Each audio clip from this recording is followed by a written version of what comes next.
Je m'appelle Maria, j'ai 29 ans. En ce moment, je suis assise sur le balcon de ma villa de 30 millions de dollars à Malibu, sirotant un café en regardant le soleil se lever sur l'océan Pacifique. C'est une vue qui me coupe encore le souffle. Mais il n'en a pas toujours été ainsi. Il y a 3 ans, j'étais sur le porche de la maison de mon enfance, avec une simple valise et 200 dollars en poche, après que mon père m'ait dit de partir et de ne jamais revenir.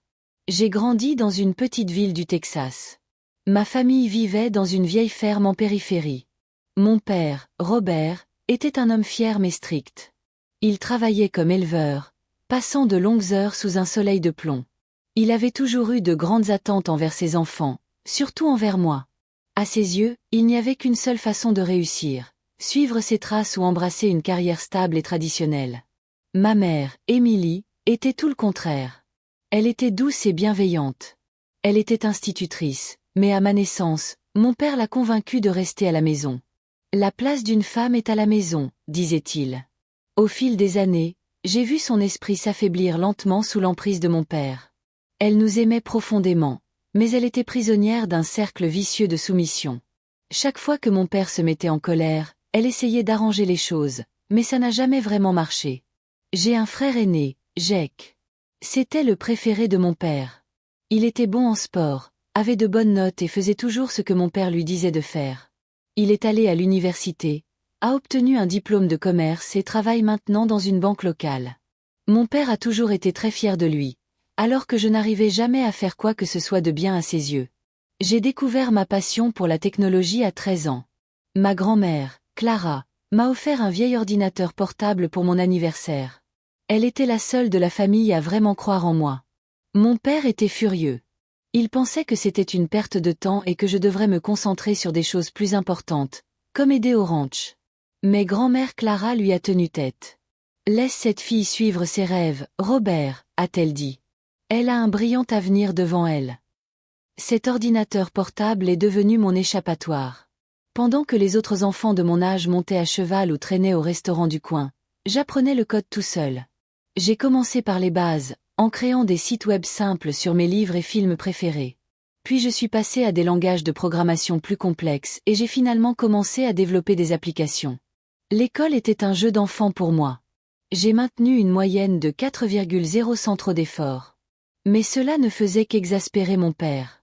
Il pensait qu'un talent naturel sans travail acharné était inutile. Il ne voyait pas toutes les heures que je passais penché sur mon ordinateur à acquérir des compétences qui allaient un jour changer ma vie. Mon 17e anniversaire a été un tournant. Je venais de terminer le développement de ma première vraie application, un outil qui aidait les agriculteurs à gérer leur bétail plus efficacement. J'étais tellement impatient de la montrer à ma famille. Au dîner, j'ai sorti mon ordinateur portable et j'ai fait une démonstration. Ma mère était impressionnée, mais Jake a simplement haussé les épaules. Mon père a à peine levé les yeux de son assiette. « C'est à ça que tu as perdu ton temps », a-t-il dit. « C'est juste une petite application idiote. Ça ne mènera jamais à rien. » Cette nuit-là, alors que j'étais au lit en pleurs, je me suis fait une promesse. Je lui prouverai qu'il avait tort. Je construirai quelque chose de si réussi qu'il ne pourrait pas l'ignorer. Pendant tout le lycée, j'ai travaillé à temps partiel à la bibliothèque locale et comme tuteur. J'ai économisé chaque centime que je gagnais, sachant que je devais quitter cette maison et commencer ma vie.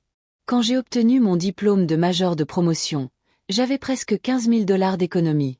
J'ai été accepté dans une université prestigieuse en Californie avec une bourse d'informatique. J'étais aux anges. La Californie était loin du Texas, suffisamment loin pour que je puisse enfin être moi-même. Mais mon père était déçu. L'informatique, ce n'est pas une vraie carrière, a-t-il raillé. Tu aurais dû faire une école de commerce comme Jake. J'ai tenu bon. Je veux construire des choses, papa. J'ai dit, c'est ma passion. Malgré la bourse, l'université était chère. Je travaillais à temps partiel au service informatique du campus et je prenais des projets en freelance pour joindre les deux bouts. Rencontre. Le programme était chargé, mais j'étais déterminée. En 2e année, j'ai rencontré ma meilleure amie, Lily. Elle étudiait le marketing et avait une personnalité pétillante. Nous avons eu l'idée d'une application qui mettrait en relation les agriculteurs locaux et les consommateurs, contribuant ainsi à réduire le gaspillage alimentaire. Nous avons passé des mois à travailler dessus, a codé jour et nuit et a essayé de convaincre les agriculteurs locaux de nous rejoindre. Je suis rentré chez moi pour Thanksgiving cette année-là, impatient de montrer nos progrès à ma famille. Au dîner, je leur ai montré l'application. Ma mère trouvait l'idée géniale, mais mon père l'a balayée du revers de la main. Ce n'est qu'une lubie, m'a-t-il dit. Tu ne comprends pas le monde réel, Maria. Ces applications vont et viennent, et tu perds ton temps. J'ai essayé de lui expliquer, mais il n'a rien voulu savoir. Après ça, j'étais encore plus déterminée à faire de mon application un succès. De retour à l'université, j'ai rejoint un groupe de recherche dirigé par le Dr Thompson. C'était un professeur formidable qui a vu mon potentiel. Il m'a encadré et m'a aidé à décrocher un stage dans une start-up technologique. Le stage n'était pas rémunéré, mais c'était une opportunité incroyable. Notre application, cependant, n'a pas eu le succès escompté. Malgré les efforts marketing de Lily, nous n'avons pas réussi à attirer suffisamment d'utilisateurs. Au bout de quelques mois, nous avons dû la fermer. J'étais dévastée, mais Lily m'a encouragée. Nous avons beaucoup appris, m'a-t-elle dit. La prochaine fois, nous ferons mieux. J'ai obtenu mon diplôme universitaire avec mention, avec une mineure en commerce. J'ai reçu des offres de plusieurs entreprises technologiques, mais juste après l'obtention de mon diplôme, la récession a frappé. 2 d'entre elles ont été retirées et la 3e offrait un salaire très bas. Mes économies s'épuisant et le remboursement de mon prêt étudiant menaçant, je n'ai eu d'autre choix que de rentrer chez moi. Retourner dans ma chambre d'enfant m'a semblé un échec. Mon père a immédiatement instauré des règles strictes à la maison, couvre-feu, corvée et dîner de famille obligatoire.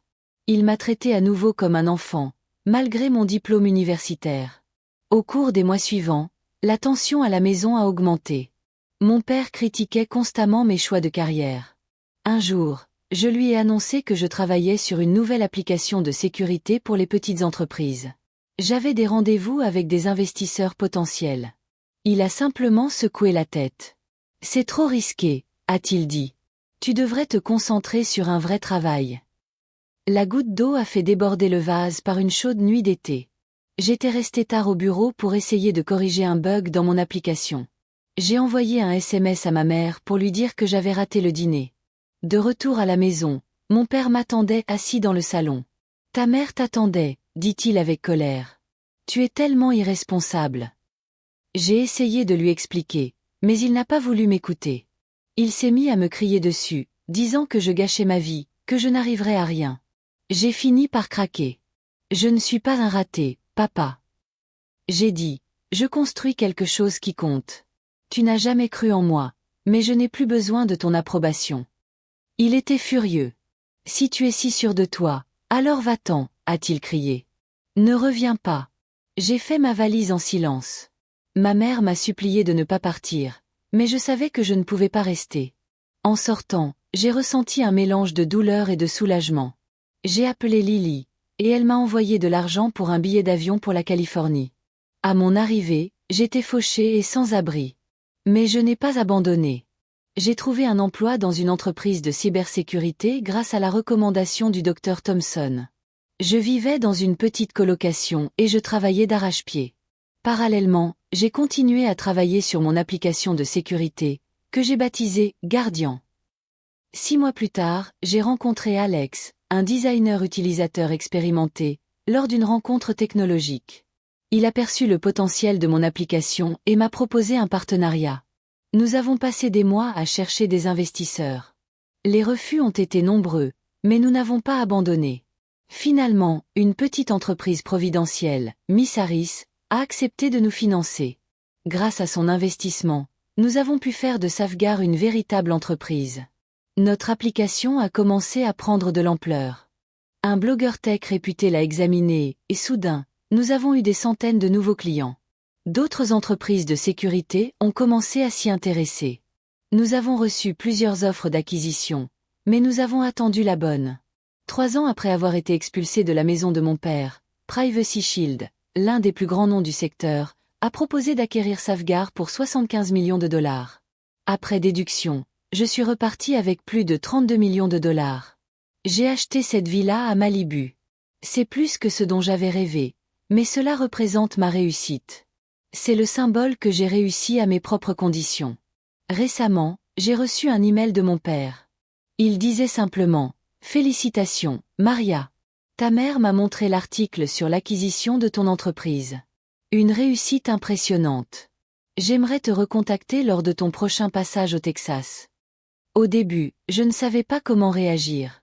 Une partie de moi voulait l'ignorer, mais une autre partie, celle qui avait encore besoin de son approbation, voulait me contacter. J'ai décidé d'en parler à mon thérapeute. Elle m'a aidé à comprendre que je devais être claire sur ce que j'attendais de cette reprise.